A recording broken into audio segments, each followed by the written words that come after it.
It is definitely a very, very difficult time, and it's not going to get better quickly.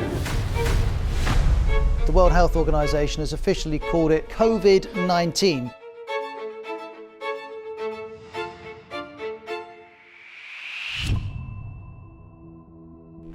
The strongest of all warriors are these two, time and patience.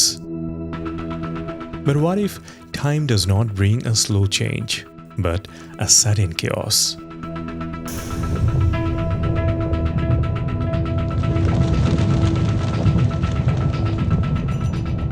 ভূমিকম্প হলে টের পান বা না পান, কিন্তু আপনি জানেন নিশ্চয়ই বাংলাদেশ বড়সড় ভূমিকম্পের তীব্র ঝুঁকিতে আছে। ভৌগোলিক অবস্থানের কারণে বড় ধরনের ভূমিকম্প ঝুঁকিতে আছে বাংলাদেশ। বঙ্গোপসাগরে পরপর আঘাত হেনেছে 4টি ভূমিকম্প। অদূর ভবিষ্যতে বড় ধরনের ভূমিকম্প এড়ানোর সুযোগ নেই বাংলাদেশের। যে শক্তিটা জমা হয়ে আছে সেটা আজ হোক কাল হোক এই শক্তি বের হতেই হবে, এর কোনো বিকল্প ব্যবস্থা নেই। গত মার্চে মিয়ানমারে 7.7 মাত্রার যেই ভূমিকম্পটি হলো, ঠিক তেমনই বা তার চেয়ে ভয়ঙ্কর ভূমিকম্প হওয়ার সম্ভাবনা আছে বাংলাদেশে। চোখ বন্ধ করে সেই মহা দুর্দিনের কথা ভাবুন একবার। ঢাকার কোনো এক জনবহুল জায়গায় আচমকা এরকম এক আঘাত, কি হবে, কি অবস্থা হবে চারপাশের? এরকম বিপর্যয় সামলানোর জন্য আমাদের কি পর্যাপ্ত প্রস্তুতি আছে?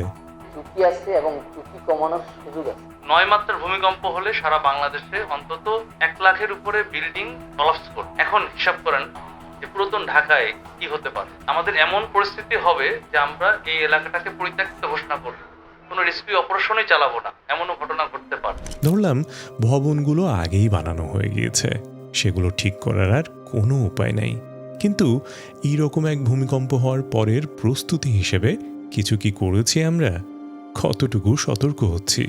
এবং তার চেয়েও হতাশার বিষয়, অনেকে ভূমিকম্পের সম্ভাবনাকেই নাকচ করে দিচ্ছেন, জোর গলায় বলছেন, আরে এইসব ভূমিকম্প টম্প কিচ্ছু হবে না, সব গুজব। এই যে পুরো বিষয়টা, এটার সাথে খুব গভীর সম্পর্ক আছে এক বিশেষ থিওরির, যেই থিওরির নাম একটু পরে বলবো। তার আগে অন্য আরেক প্রসঙ্গ। সৃষ্টির শুরু থেকেই আমাদের একটা বিশেষ অভ্যাস, সব কিছু আগে ভাগে প্রেডিক্ট করার চেষ্টা করা। আকাশের কোন তারাটা দেয় বৃষ্টির সংকেত, গাছের কোন ইশারা দেখলে বোঝা যাবে বিপদ আসছে সামনে, বাতাস থেকে কিভাবে বোঝা যায় ভালো ফসলের ইঙ্গিত।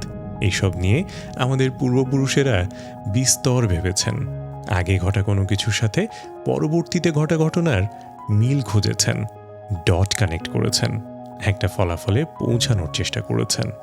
এই অভ্যাস বহাল আছে এখনও। পৃথিবীতে যখন যা কিছু ঘটুক না কেন, আমরা সেই সবের বিহাইন্ড দ্য স্টোরি খুঁজে বের করার চেষ্টা করি, বুঝতে চাই সব ঘটনার আদ্যোপান্ত। এটার পেছনে একটা কারণও আছে। কসমিক হরর লেখক H.P. লাভক্রাফট বলেছিলেন, মানবজাতির সবচেয়ে প্রাচীন এবং সবচেয়ে শক্তিশালী অনুভূতি হচ্ছে ভয়, এবং এই ভয়ের মধ্যে সবচেয়ে শক্তিশালী ভয় হচ্ছে অজানাকে নিয়ে ভয়। যে কারণেই মানব মস্তিষ্ক সব ঘটনার পেছনে একটা যুক্তি, একটা কমন প্যাটার্ন বের করার চেষ্টা করে। এতে করে অজানাকে নিয়ে ভয়টা খানিক কমে, মানুষ স্বস্তি পায়। কিন্তু সব সময় সব কিছু মানুষের এই যুক্তি অনুযায়ী হয় না।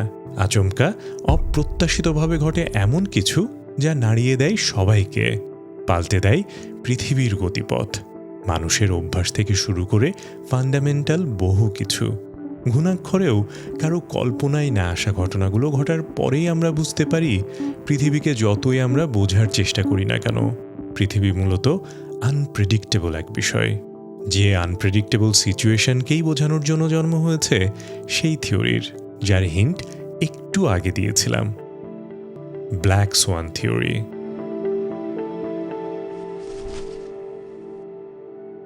ব্ল্যাক সোয়ান শুনলে প্রথমে একটু রোমান্টিক কিংবা কাব্যিক কিছু মনে হতেই পারে, কিন্তু মূলত এই শব্দ আপাদমস্তক একটা মেটাফরিক্যাল টার্ম, যার সাথে আছে ইতিহাসের এক বিশেষ সময়েরও সংযোগ। ইউরোপে প্রি এনলাইটমেন্ট যুগ চলছে তখন। এ সময়ে একটা তথ্য বিশ্বাস করত সবাই, সেটি হচ্ছে সব রাজহাঁসই সাদা রঙের।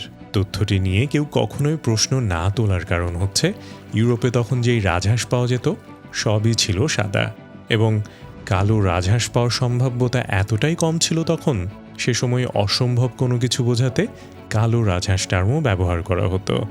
কিন্তু নাটকীয় এক ঘটনা ঘটল কিছু বছর পরেই।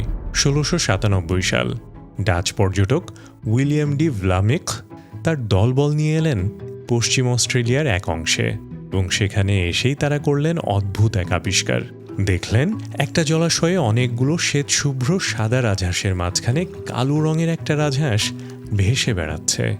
ইউরোপে এতদিন ধরে যে বিশ্বাস সবার ভেতরে ছিল, অর্থাৎ কালো রাজহাঁস এক্সিস্টই করে না, এই আবিষ্কারে সেটা ভেঙে গেল পুরোপুরি।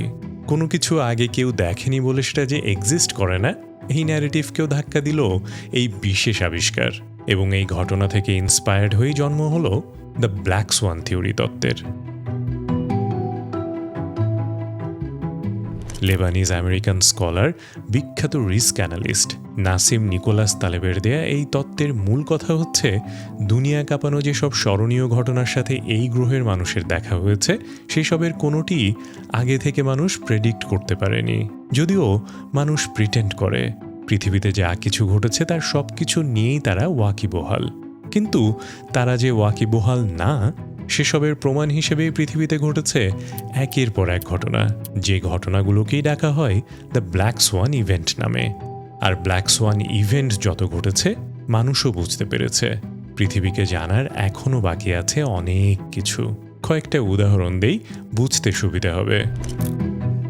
সর্বশেষ যে ব্ল্যাক সোয়ান ইভেন্ট পুরো পৃথিবীকে থমকে দিয়েছিল তার নাম COVID-19.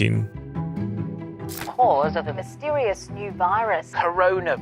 Coronavirus. There are fears a rapidly spreading virus has reached Australia. This is a rapidly emerging situation where there is not a cause for alarm. First US case has been detected. There's confirmation the coronavirus has reached Australia. China is urging its citizens not to travel abroad as it struggles to contain the virus. We will be standing up Christmas Island as a quarantine area.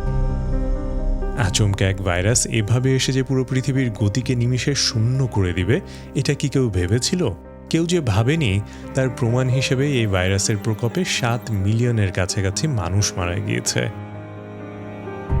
International monetary ফান্ডের হিসেব অনুযায়ী এই ভাইরাসকে ঠেকাতে বিশ্বব্যাপী $16 trillion খরচও হয়েছে। এই মহামারী এতটাই সর্বগ্রাসী ছিল, বেকারত্ব, লকডাউন, ভয় এবং দুর্যোগে পুরো পৃথিবীকে সে মুখোমুখি করেছিল চরম অনিশ্চয়তারও। যদিও করোনা ভাইরাসের প্রাথমিক ধাক্কা কাটার পরে অনেকেই বলেছিলেন তারা আজ করতে পেরেছিলেন এমন একটা কিছু ঘটবে, কিন্তু 2019 সালের ডিসেম্বরে কেউই জানতেন না কি আসতে চলেছে সামনে। এবং ব্ল্যাক সোয়ান ইভেন্টের বৈশিষ্ট্য এটাই যে এরা ঠিক এইভাবেই আসে, অপ্রত্যাশিত চমকে, রাতারাতি। পিছিয়ে যাওয়া যাক আরও কিছু বছর আগে। 2008 সালের কথা মনে আছে? দ্য গ্লোবাল ফিনান্সিয়াল ক্রাইসিস, যে ক্রাইসিসে বৈশ্বিক জিডিপি কমে গিয়েছিল 2.1%। কয়েক মাসের মধ্যেই প্রায় 9 মিলিয়ন মানুষ হয়ে পড়েছিল বেকার। বিলিয়ন বিলিয়ন ডলার নিমিষেই নাই হয়ে গিয়েছিল। ব্যাংক সহ সব ফিনান্সিয়াল ইনস্টিটিউশন ভেঙে পড়েছিল তাসের ঘরের মতন। মানুষ তাদের বহু বছরের জমানো টাকা খুইয়ে হয়েছিল সর্বশান্ত।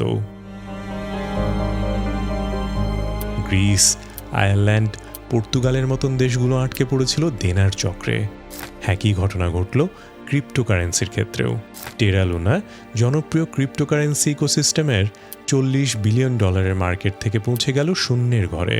একই পরিণতি হলো FTX-এরও। ফিনান্সিয়াল ওয়ার্ল্ডে ব্ল্যাক সোয়ান ইভেন্ট এতই নিয়মিত হয় ফিনান্সিয়াল এক্সপার্টরা স্বীকার করতেও বাধ্য হয়েছেন ট্রেডিশনাল রিস্ক প্রেডিকশন ব্যবহার করে আর ফিনান্সিয়াল ওয়ার্ল্ডকে কন্ট্রোল করা সম্ভব না। অর্থাৎ আর্থিক লেনদেনের এই ইকোসিস্টেমে ব্ল্যাক সোয়ান ইভেন্টের মতন একটা আনপ্রেডিক্টেবল গেস্ট যে কোনো সময়ে এলেই যথেষ্ট। বাকিটা বুঝতেই পারছেন। যদি ভেবে থাকেন ব্ল্যাক সোয়ান ইভেন্টের গণ্ডি শুধু এইটুকুই, তাহলে ভুল করছেন। আসা যাক জিওপলিটিক্যাল সিনারিওতে। 2022 সালে রাশিয়া ইউক্রেনকে আক্রমণ করল।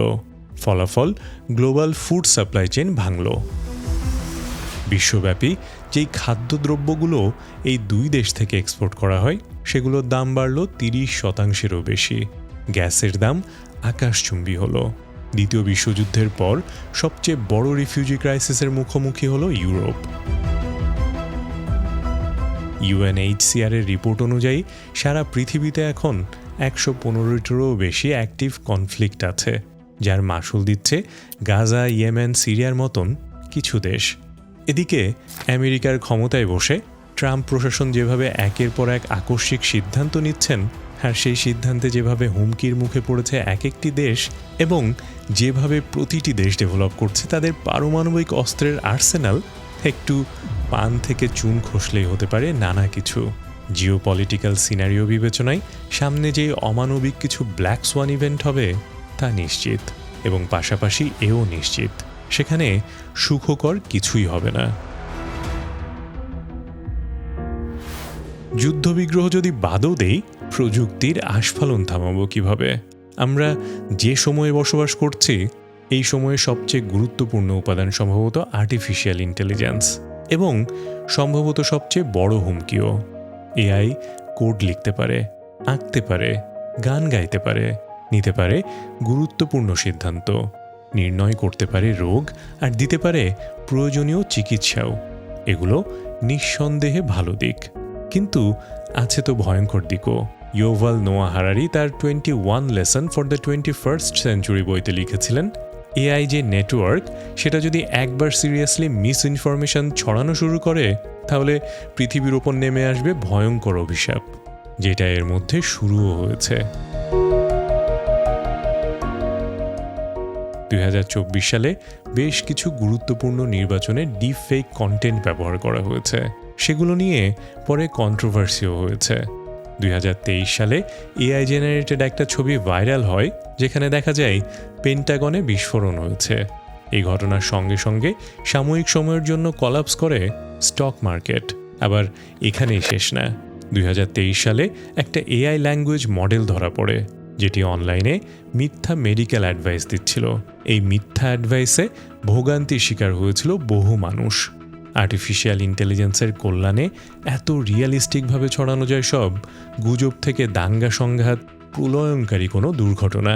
তার চেয়েও ভয়ঙ্কর ব্যাপার, কিলার ড্রোন থেকে শুরু করে সার্ভেইলেন্স সিস্টেমে যেভাবে ইনকর্পোরেট করা হচ্ছে এআইকে, আর সেগুলোকে যেভাবে সফলভাবে গাজা, ইউক্রেন থেকে শুরু করে অগন্তি যুদ্ধে ব্যবহার করা হচ্ছে, তা দেখে প্রশ্ন আসতেই পারে, তবে কি নেক্সট ব্ল্যাক সোয়ান ইভেন্ট আসবে এদিক থেকেই? আচ্ছা, এবার আপনাকে একটা প্রশ্ন করি। পৃথিবীর সামনে যেই সমস্যাটা এখন সবচেয়ে বড় এবং যেটা নিয়ে মানুষ সবচেয়ে কম চিন্তিত, সেই সমস্যার নাম কি? হ্যাঁ, ঠিক ধরেছেন, জলবায়ু সংকট। ক্লাইমেট চেঞ্জকে এখন আর কোনোভাবেই ভবিষ্যতের সমস্যা বলা যাবে না, এটা এখনের সমস্যা। কয়েকটা উদাহরণ দিলে বিষয়টা স্পষ্ট হবে। 2023 সালে কানাডা ইতিহাসের সবচেয়ে বড় দাবানল দেখল। 18 মিলিয়ন হেক্টর জমি পুড়ে গেল রাতারাতি। রাশিয়ান হিটওয়েভে পুড়ল 9 মিলিয়ন হেক্টরের মতন জমি। গত বছর ভারতের হিটওয়েভের এক ধাক্কাতে মারা গেল 1,500-এর উপরে মানুষ। আমেরিকা গত এক বছরে 27টিরও বেশি ওয়েদার এবং ক্লাইমেট ডিজাস্টারের মুখোমুখি হয়েছে। প্রতিটিতেই $1 বিলিয়ন উপর খরচ হয়েছে। মানুষও হতাহত হয়েছে বেশ। ওয়ার্ল্ড মিটেরোলজিক্যাল অর্গানাইজেশনের তথ্য অনুযায়ী গত বছর ইতিহাসের সবচেয়ে বেশি মানুষ বাস্তুহারা হয়েছে। ক্লাইমেট ক্রাইসিসে তারা ঘর হারিয়েছে, প্রিয়জন হারিয়েছে অর্থকড়িও। এই উদাহরণগুলোই বোঝাচ্ছে সময় যতই গড়াচ্ছে প্রকৃতি ক্রমশই হয়ে যাচ্ছে লেস প্রেডিক্টেবল, অর্থাৎ বেড়ে যাচ্ছে বড় সড়ো কোনো ব্ল্যাক সোয়ান ইভেন্ট হওয়ার সম্ভাবনা। যেখানে 1950 সালে পৃথিবীর মাত্র 5% মেজর ইভেন্ট ছিল আনপ্রেডিক্টেবল, সেখানে বর্তমান সময়ে সেই আনপ্রেডিক্টেবল ইভেন্টের পরিমাণ দাঁড়িয়েছে 40%। এরকম এক সময় এসে তাই এই প্রশ্নটা করা যেতেই পারে, পৃথিবী কি স্বাভাবিক আছে, নাকি আমরা পুরোপুরি ঢুকে পড়েছি পার্মানেন্ট ব্ল্যাক সোয়ান এজে? উত্তর যেটাই হোক, এই উত্তর আমাদের মুখোমুখি করে আরেকটি প্রশ্নের, যদিও আমরা জানি না যে পরবর্তী ব্ল্যাক সোয়ান ইভেন্ট কবে ঘটবে, তবে আমরা এটা ঠিকই জানি ব্ল্যাক সোয়ান ইভেন্ট ঘটবে। আর যখন সেটা ঘটবে, আমরা কি সেটার সাথে লড়াই করার জন্য প্রস্তুত? পাল্টা প্রশ্ন করতেই পারেন, যে ইভেন্ট কবে হবে সেটাই কেউ নিশ্চিত না, তার জন্য আবার প্রস্তুতি কিসের? উত্তর হচ্ছে এখানেও আছে প্রস্তুতির বিষয়, আছে পুরনো ব্ল্যাক সোয়ান ইভেন্টগুলো অ্যানালাইসিস করার বিষয়। একটু খেয়াল করলে দেখবেন, করোনা ভাইরাস যখন হলো তখন সারা বিশ্বের স্বাস্থ্য ব্যবস্থা একরকম থমকে গেলেও কিছু দেশ ছিল ব্যতিক্রম, যাদের মধ্যে অন্যতম তাইওয়ান। রোগী শনাক্তকরণ, পিপি সংগ্রহ করা আর কিভাবে এই ভাইরাসের সংক্রমণ কমানো যায়, এগুলোতে সবার আগে নজর দেওয়া দেশগুলোর মধ্যে প্রথম সারিতেই ছিল তাইওয়ান। এর কারণ, তাইওয়ানে 2003 সালে সার্স ভাইরাসের সংক্রমণ হয়েছিল। সেখানের অভিজ্ঞতা কাজে লাগিয়েই তারা পরবর্তী ব্ল্যাক সোয়ান ইভেন্ট অর্থাৎ করোনা ভাইরাস কন্ট্রোল করেছে দ্রুত গতিতে, দক্ষতার সাথে। 2000 সালের দিকে সারা বিশ্বের সবচেয়ে জনপ্রিয় মোবাইল ফোন ব্র্যান্ড ছিল নোকিয়া। তাদের দুর্দণ্ড প্রতাপে আশেপাশে আসতে পারেনি আর কোনো কোম্পানি। সেই তুমুল জনপ্রিয় কোম্পানিকে রীতিমতো অদৃশ্য করে দিয়ে বিশ্বের সবচেয়ে জনপ্রিয় স্মার্টফোন ব্র্যান্ড এখন অ্যাপল। এর কারণ কি? কারণ একটাই, অ্যাপল বুঝতে পেরেছিল সামনে মানুষের ওপিনিয়নে শিফট আসবে, মানুষের রুচিতে আসবে আমূল পরিবর্তন। মানুষের বিহেভিয়ার সেন্ট্রিক এই ব্ল্যাক সোয়ান ইভেন্টকে মাথায় রেখেই তারা তাদের ফিউচারিস্টিক গেম প্ল্যান সাজিয়েছে। ফলাফল আমরা দেখতে পাচ্ছি চোখের সামনেই। 2021 সালে টেক্সাসে পাওয়ার গ্রিড বিপর্যয় হয়। বিপর্যয়ের কারণ অনুসন্ধান করতে গিয়ে জানা যায় বিরল এক তুষারঝড়ের কারণে এই ঘটনা ঘটেছে। যদিও এক্সপার্টরা বারবারই এরকম পরিস্থিতির জন্য প্রোটেকশন মেকানিজম নিতে বলেছিলেন অথরিটিকে, কিন্তু যেহেতু আগে কখনোই এমন কিছু ঘটেনি, তাই সামনেও ঘটবে না এমনটা ভেবে সংশ্লিষ্টরা নেননি প্রয়োজনীয় কোনো ব্যবস্থা। Ultimate result, another black Schwann event. একই রকম ঘটনা ঘটে তুরস্ক এবং সিরিয়াতেও। 2023 সালের সিরিয়া এবং তুরস্কের ভয়ঙ্কর ভূমিকম্পের পর অনুসন্ধানে উঠে আসে তুরস্কের অনেক ভবন ধস হয়েছে বাজে কনস্ট্রাকশনের কারণে। জিওলজিস্টরা যদিও আগে থেকেই সবাইকে সতর্ক করে জানাচ্ছিলেন এমন এক ভূমিকম্প হতে পারে, কিন্তু অনেকেই সেই কথাকে গুরুত্ব দেয়নি, আর তারাই মুখোমুখি হয়েছে মৃত্যুর। কিন্তু যারা জিওলজিস্টের পরামর্শ শুনেছে এবং সে অনুযায়ী কাজ করেছে, তারা শেষমেশ বেঁচে গিয়েছে এই দুর্ঘটনার হাত থেকে।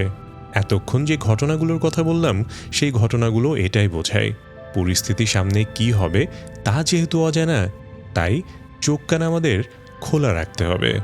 সামনে কি আসবে তার জন্য আগে থেকেই কিছু প্রস্তুতি নিয়ে রাখা।